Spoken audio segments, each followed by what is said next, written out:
두 번째 논쟁의 시작입니다. 물이 가는 길이 있죠. 물길이라고 그러죠. 물길이 있듯이 사람의 생각에도 길이 있습니다. 물은 한 번 난 길을 따라서 그대로 흐르잖아요.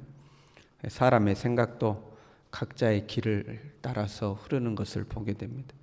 그리고 이 물길은, 생각의 길은 어지간해서는 잘 바뀌지가 않습니다. 사람이 자기 생각의 길을 잘 내놓는 것이 중요합니다. 그렇지 않으면 자기 생각 속에 갇혀서 그 길에서 헤어나지 못할 때가 있습니다. 이 논쟁이라는 것도 생각의 길을 따라서 논쟁을 하게 됩니다. 한번 그 생각의 길에 접어들면 자기의 주장을 좀처럼 바꾸지를 않죠. 상대방이 나의 생각을 공격하게 되면 자기의 생각을 더 강화시키고 보완시키면 시켰지 그 생각을 좀처럼 바꾸지를 않게 됩니다. 남을 설득하는 것도 중요한데요, 남에게 설득당하는 것도 중요합니다.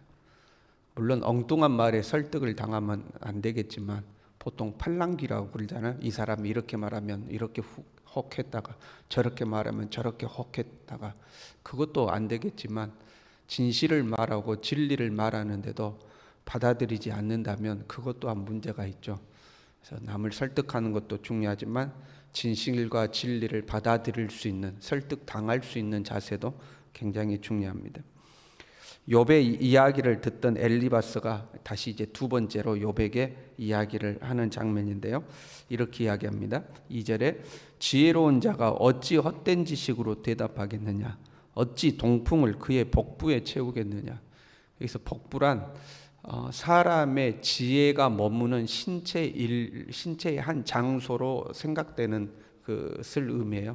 그러니까 우리말로 하면 지혜를 담아야 할 곳에 허망한 바람을 채웠다, 이제 그런 의미가 됩니다.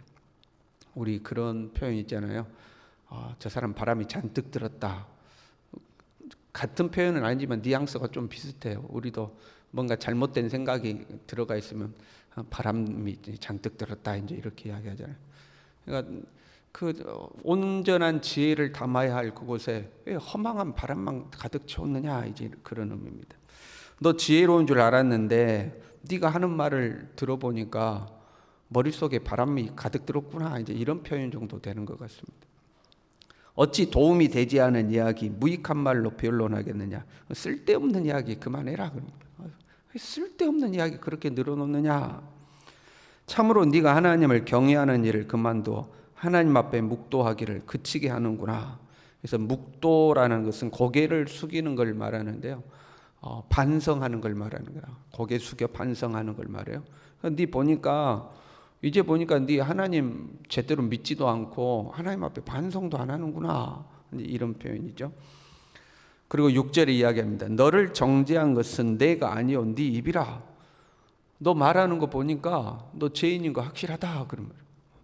네 말하는 거 내가 들어보니까 네가 죄인인 것이 확실하다. 우리가 많이 사용하는 방법이에요. 여러분, 자녀들과 신앙의 문제로 논쟁이 일었다고 한번 가정해봐요. 내가 보기에 애가 신앙생활 똑바로 안 하는 것 같아.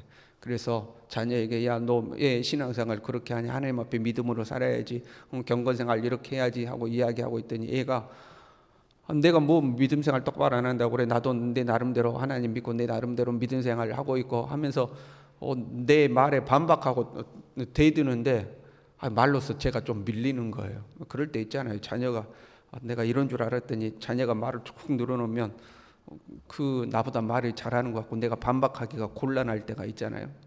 그러면 이제 어떻게 하냐면 앞에 얘가 늘어놓은 논리적인 이야기는 다 덮어불고, 야, 네가 신앙생활을 똑바로 한다면 지금 이런 식으로 말을 하겠냐?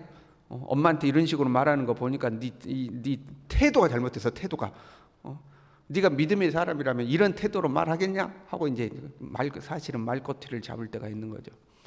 앞에 내용은 일단 다 덮어두고 현재의 모습, 현재의 태도에 나타나는 문제를 짚어서 전체가 잘못됐다고 이제 이야기하는 거죠.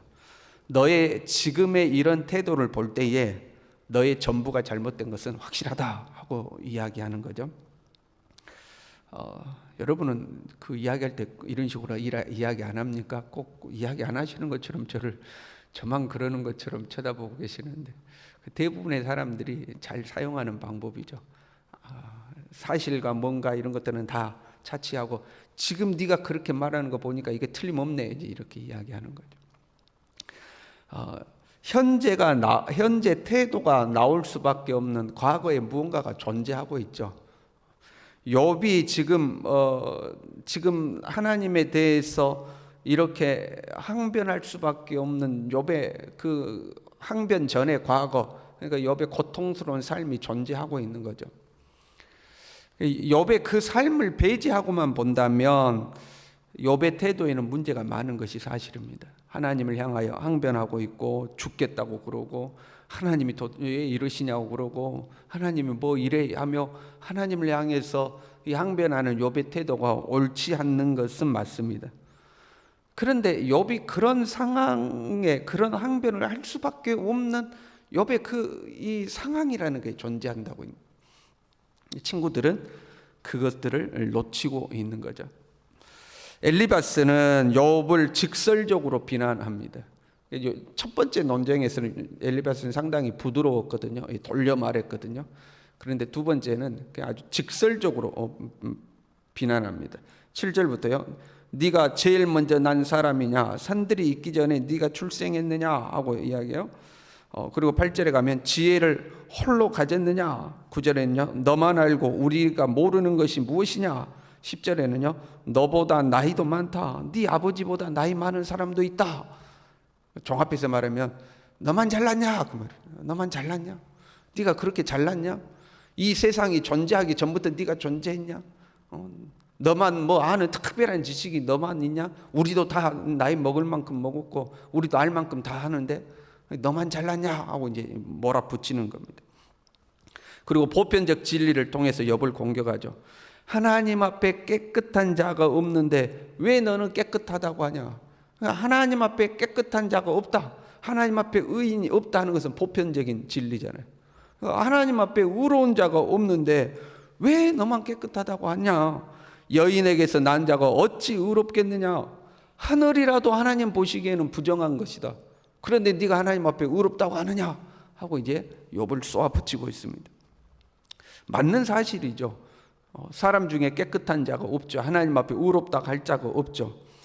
그러나 지금 욥이 말하고 있는 것은 이 보편적 사실을 말하는 게 아니죠. 내가 하나님 앞에 떳떳하다, 난 하나님 앞에 깨끗하다라고 말하는 것은 보편적으로 의인은 없나니 하나도 없다라는 그거에 반하여 나는 거기에 해당되지 않아, 그런 의미가 아니고, 내가 지금 이렇게 고난 받을 정도로 하나님 앞에 내가 잘못한 거 없다, 이제 그런 의미죠. 욥이 나는 깨끗하다라고 할 때는 나는 1.1핵도 이 티끌만큼도 죄가 없다, 그런 의미가 아니고, 지금 내가 당하는 이런 고난을 당할 정도로 내가 그렇게 하나님 앞에 죄 지은 게 없다, 이제 이런 의미인데, 보편적 사실을 가져다가 하나님 앞에 의인은 없는 건데 너는 깨끗하다고 하냐? 네 말하는 거 보니까 네 죄인이고 확실해 하고 이제 몰아붙이고 있는 겁니다.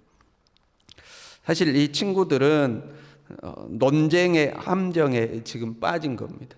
논쟁을 하면 할수록 나의 생각의 길이 더 확고해지는 거죠. 논쟁을 통해서 내 생각의 길이 방향을 전환하는 것이 아니라 오히려 논쟁을 통해서 내 생각을 더 강화시키고 더 보완해가지고 내 생각의 길이 더 깊고 더 분명해지는 그 논쟁의 함정에 지금 빠져 있는 겁니다. 논쟁을 하다 보면 진짜 문제의 핵심은 온데간데 없고 말꼬리 잡고 싸울 때가 많은 거죠. 지금 너 말하는 거 보니 네가 문제가 많다, 네만 잘났냐?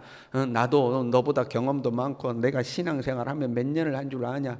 나는 너보다 모르는 줄 아냐? 하나님 앞에 다 죄인인데 네가 그렇게 깨끗하냐 말이야, 네가 그렇게 잘났냐? 문제의 핵심은 어디 가버리고 그 격가지 이야기로 이제 막 서로 싸우고 있는 모습이죠. 이러한 함정에 빠지지 않으려면 들으려는 자세가 필요하죠. 가르치려는 자세가 아니라 들으려는 자세가 필요해요. 그런데 우리는 주로 가르치려고 그러죠. 부모는 자녀를 가르치려고 그러고 부부는 부부간에 서로를 가르치려고 그럽니다. 누군가에게 가르침을 받는 것을 우리는 좀 자존심 상해할 때가 있습니다. 그래서 누군가가 이야기하면 우리도 거기에 맞받아서 무언가를 이야기를 해야 나도 그 뭔가를 말하는 사람이었다는 생각을 하기도 하죠. 그러나 가르치기 전에 들을 수 있어야 되는 거죠. 근데 듣는다는 것은 단순히 말소리를 듣는 것을 넘어서, 지금 그 사람이 입으로 내뱉고 있는 말소리를 듣는 걸 넘어서 그 말 너머에 있는 그 사람의 삶을 들을 수 있어야 하는 거죠. 지금 욥의 친구들은 극한 고난 속에서 터져 나오는 욥의 그 고통의 소리는 듣지를 못하고 단순히 그냥 욥의 입에서 나오는 언어, 그 소리만 듣고 있는 겁니다. 그 소리만 듣고 네가 어떻게 하나님 앞에 그럴 수가 있느냐, 네 말하는 거 보니까 네 문제가 많다 하고 이야기하는 거죠. 그러나 그렇게 말할 수밖에 없는 욥의 고통스러운 삶은 놓치고 있는 거죠. 그걸 이제 못 듣는 거예요. 우리가 살면서 범하기 쉬운 실수고, 그러나 그러한 것들을 바꾸는 것이 쉬운 일은 아니죠. 다른 사람의 소리에 귀 기울이는 거 쉬운 일 아니죠. 귀 기울이되 그 사람의 삶에서부터 나오는 그 삶의 소리를 듣는 거, 그것은 더더군다나 쉬운 일은 아니죠.